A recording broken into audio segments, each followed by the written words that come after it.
అజ్ఞాన చీకట్లను తొలగించి విజ్ఞానాన్ని అందించే దేవత వేద వ్యాసుడి చేతుల మీదుగా ప్రతిష్ఠించిన అమ్మవారు ఈ వ్యాసపురంలో అక్షరం దిద్దితే తమ పిల్లలు మంచి విద్యావంతులుగా తయారవుతారని భక్తుల్లో ప్రగాఢ విశ్వాసం.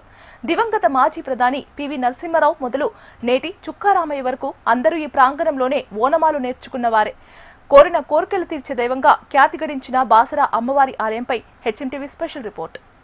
చదువుల తల్లి కొలువుదీరిన బాసర పుణ్యక్షేత్రంలో అభివృద్ధికి బాటలు పడుతున్నాయి. ఇప్పటి వరకు సమస్యలతో కొట్టుమట్టాడుతున్న భక్తులు కూడా హర్షం వ్యక్తం చేస్తున్న నేపథ్యంలో ఎంతో ప్రాశస్త్యం కలిగినటువంటి ఆలయంలో ఎలాంటి అభివృద్ధి కార్యక్రమాలు జరగనున్నాయి, వచ్చే గోదావరి పుష్కరాలు ఎలా నిర్వహించబోతున్నారు అనే విషయంపై హెచ్ఎంటీవీ గ్రౌండ్ రిపోర్ట్ చూద్దాం. దేశంలోనే సుప్రసిద్ధ ఆలయం శ్రీ జ్ఞాన సరస్వతి క్షేత్రం నిర్మల్ జిల్లా బాసరలో పవిత్ర గోదావరి నది తీరాన విరాజిల్లుతోంది. వేదవ్యాసుడే స్వయంగా ఈ దేవిని ప్రతిష్ఠించాడు. వ్యాస మహర్షి ఈ క్షేత్రంలో నివసించడం వల్ల వ్యాసపురిగా వాసరగా తొలుత పిలిచేవారు. కాలక్రమేణా బాసరగా మారింది. ముఖ్యమైన సరస్వతీదేవి క్షేత్రాలు దేశం మొత్తం మీదే రెండింటిలో, ఒకటి కాశ్మీరిలో ఉండగా మరొకటి బాసరలోని శ్రీ జ్ఞాన సరస్వతి ఆలయం కావడం విశేషం. అడవులతో నిండిన కొండలు, ప్రకృతి రమణీయ దృశ్యాల మధ్య కొలువై ఉంది ఆలయం. మహాభారత యుద్ధానంతరం వేదవ్యాసుడు తీర్థాటనం చేస్తూ దక్షిణ భారతదేశానికి వచ్చారని, ఇక్కడి గోదావరి నది తీరాన సంచరిస్తుండగా అవ్యక్త స్వరూపిణి అయిన శ్రీ సరస్వతి ఉన్నట్లుగా గ్రహించి దేవిని స్తుతించగా ఆ దేవి ప్రసన్నురాలై తన విగ్రహాన్ని ప్రతిష్ఠించి పూజించాలని ఆజ్ఞాపించినట్లు ఇతిహాసం చెబుతోంది.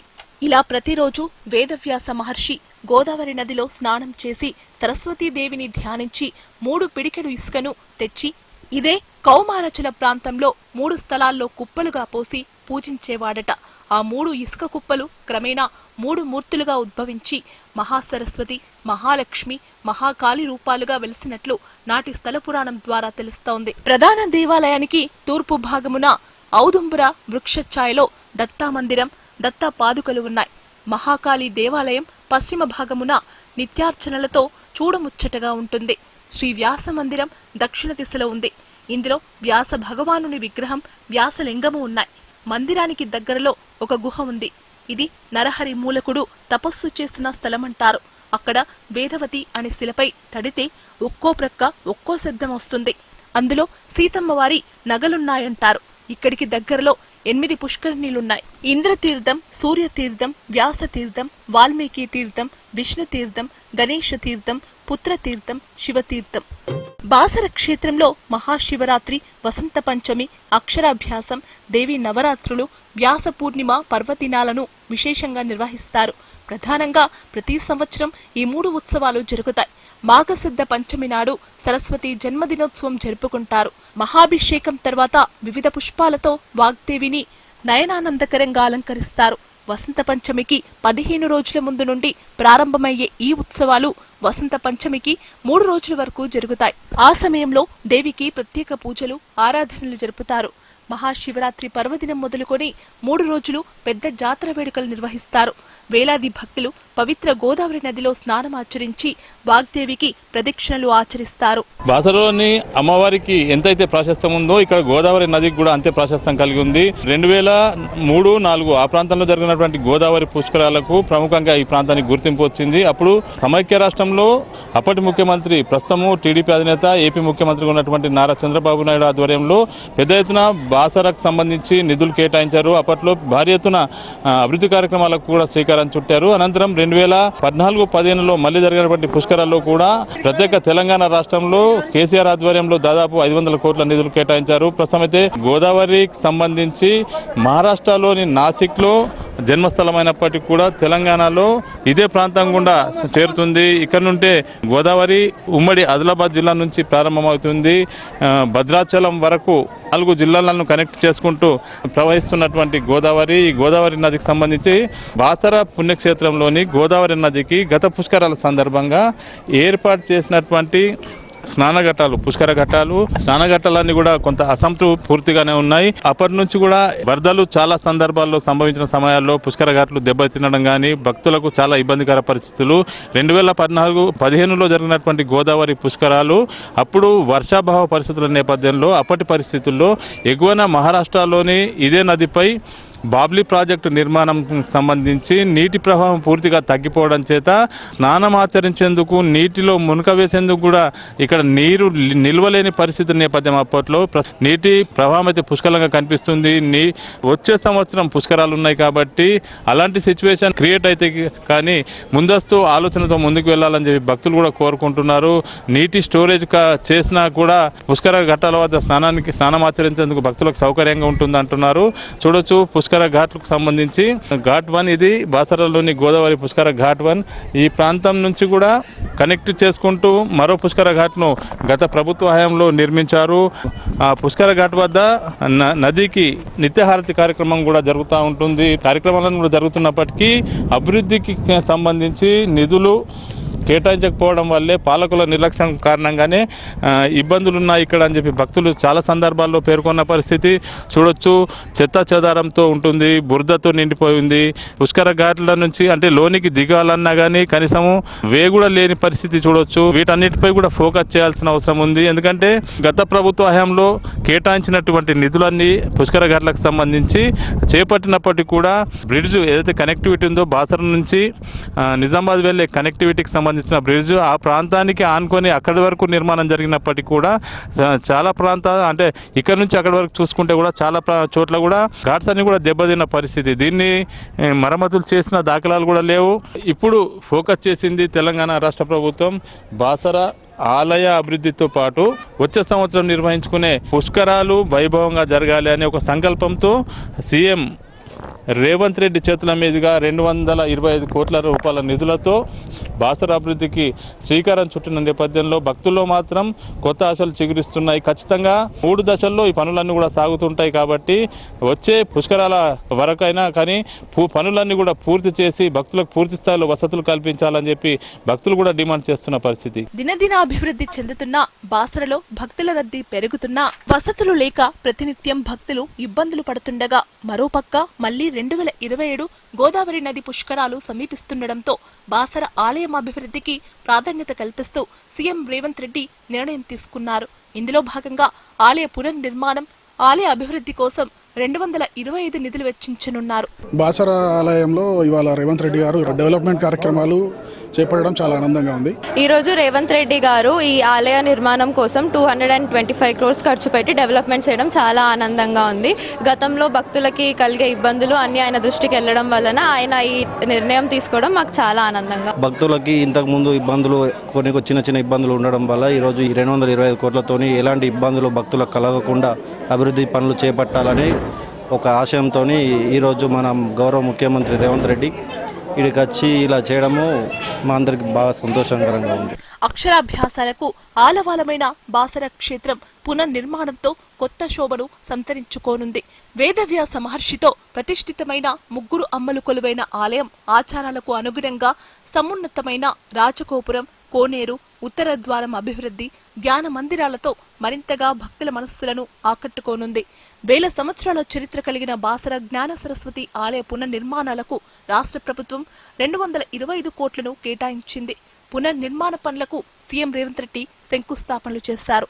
ప్రస్తుతం మనం బాసర సరస్వతి అమ్మవారి ప్రధాన ఆలయం వద్ద ఉన్నాం. ఈ గర్భాలయం వద్ద అంటే రీడిజైనింగ్లో భాగంగా చాలా చేంజెస్ జరగనున్నాయి. చూడొచ్చు ప్రస్తుతం ఉన్నటువంటి ఆలయంలో 2 మూల విగ్రహాలు ఉన్నాయి. సరస్వతి అమ్మవారితో పాటు లక్ష్మీదేవి అమ్మవారి విగ్రహం ఉంది. దీంతో పాటు ఆవలి పక్కన మహాకాళి అమ్మవారు ఆలయం ఉంటుంది. మహాకాళి అమ్మవారి ఆలయము మొదటి అంతస్తుపై ఉంటుంది. మెట్లెక్కి లోనికి వెళ్లాల్సిన పరిస్థితి ఉంటుంది. భక్తులు చాలామందికి కూడా దీని ప్రాశస్త్యం తెలియని వాళ్ళు కేవలం 2 అమ్మలను దర్శించుకొని మాత్రమే తిరుగు ప్రయాణం అవుతుంటారు. ఇక్కడ మహాకాళి ఆలయం ఉందని చాలామంది భక్తులకు తెలియదు. ప్రస్తుతం జరిగే రీడిజైన్లో భాగంగా ఏదైతే శారదాపీఠం సంబంధించిన వాళ్ళు సూచించారో ఆ ప్రకారమే అక్కడి అప్రూవల్ ప్రకారమే 3 దేవతామూర్తులు 3 అమ్మవార్లని ఒకే చోట ఉండే విధంగా డిజైన్ చేయబోతున్నారు. దాదాపు ఆలయ పరిసర ప్రాంతాలన్నీ కూడా దాదాపు నూతన ఒరవడికి శ్రీకారం చుడతారు. అభివృద్ధి కార్యక్రమంలో భాగంగా 9 అంతస్తులు ఉంటాయి రాజగోపురానికి.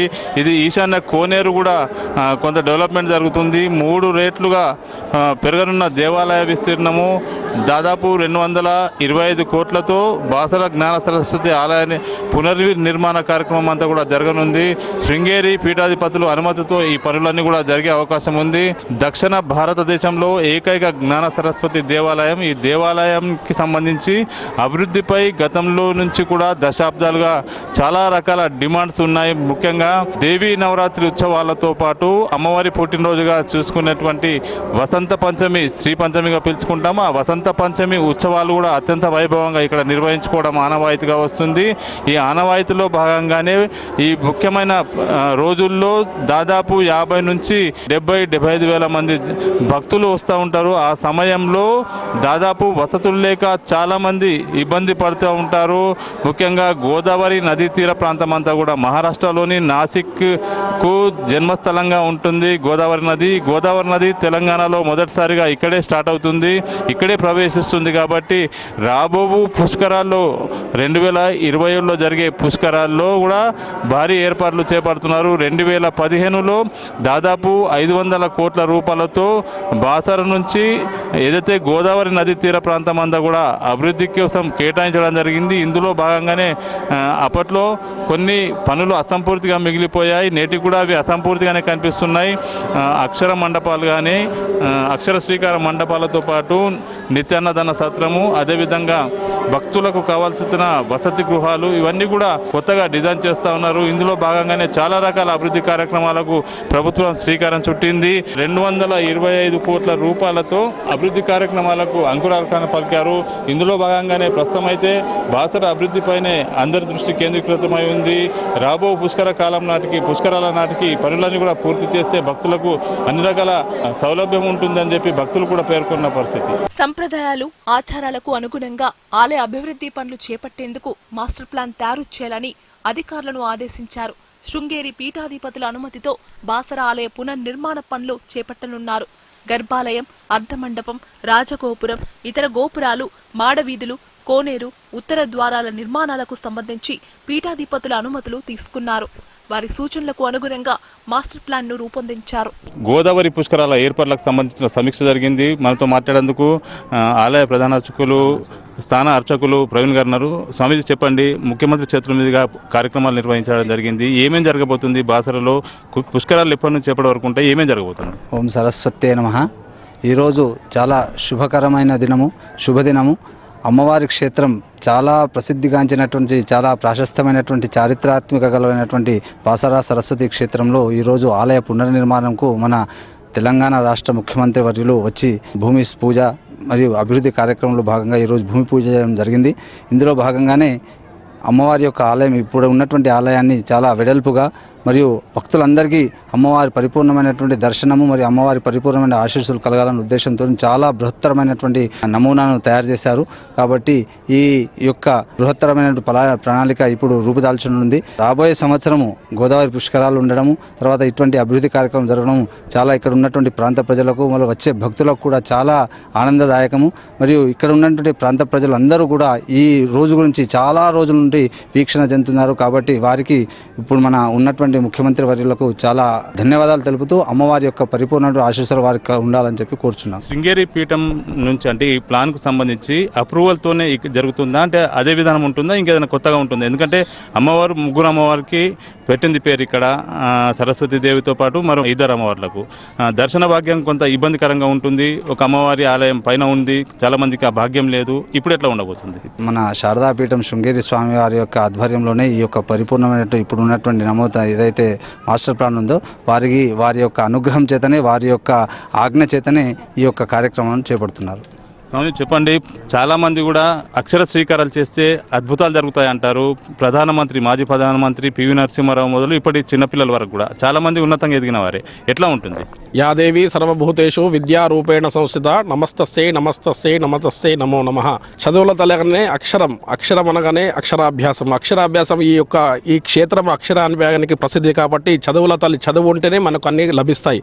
కాబట్టి చదువు లేనివాడు వింత పశువు అన్నారు. కాబట్టి ఈ చదువు జ్ఞానం ఇచ్చే సరస్వతి అమ్మవారి చేత అక్షరాభ్యాసం చేయించినట్టయితే ఉన్నత చదువులు, ఉన్నత విద్య మరియు అమ్మవారి యొక్క సంపూర్ణ అనుగ్రహం కలుగుతుంది ప్రతిదీ. కాబట్టి ఇక్కడ నుంచే మనం శ్రీకారం చుట్టడం అంటే అక్షరాభ్యాసం చేయడం. భవిష్యత్ అవసరాలను దృష్టిలో పెట్టుకుని ఆలయ విస్తీర్ణాన్ని 20,000 చదరపు అడుగుల నుంచి 62,000 చదరపు అడుగులకు పెంచుతున్నారు.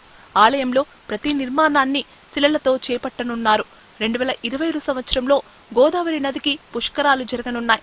పుష్కరాల సమయంలో లక్షలాది మంది భక్తులు పుణ్య స్నానాలకు వచ్చే బాసర గోదావరి తీరానికి వచ్చే భక్తుల కోసం ప్రత్యేక ఏర్పాట్లకు సీఎం గ్రీన్ సిగ్నల్ ఇచ్చారు. సీఎం రేవంత్ నిర్ణయంపై బాసర వాసులు సంతోషం వ్యక్తం చేస్తున్నారు. శరదిందు సమాకారే పరబ్రహ్మ స్వరూపిణి వాసరాపీఠ నిలయే సరస్వతే నమస్తుతే. సరస్వతి ఆలయం గోదావరి తీరాన వెలిసినటువంటి ఈ పుణ్యక్షేత్రానికి ప్రతి 12 సంవత్సరాలకు పుష్కరాలు వస్తూ ఉంటాయి. గత 2002లో చంద్రబాబు నాయుడు పీరియడ్లో పుష్కరాలు వచ్చినప్పుడు ఎంతో కొంత అభివృద్ధి చెందిందని చెప్పేసి అమ్మవారి భక్తులు సంతోషపడ్డారు.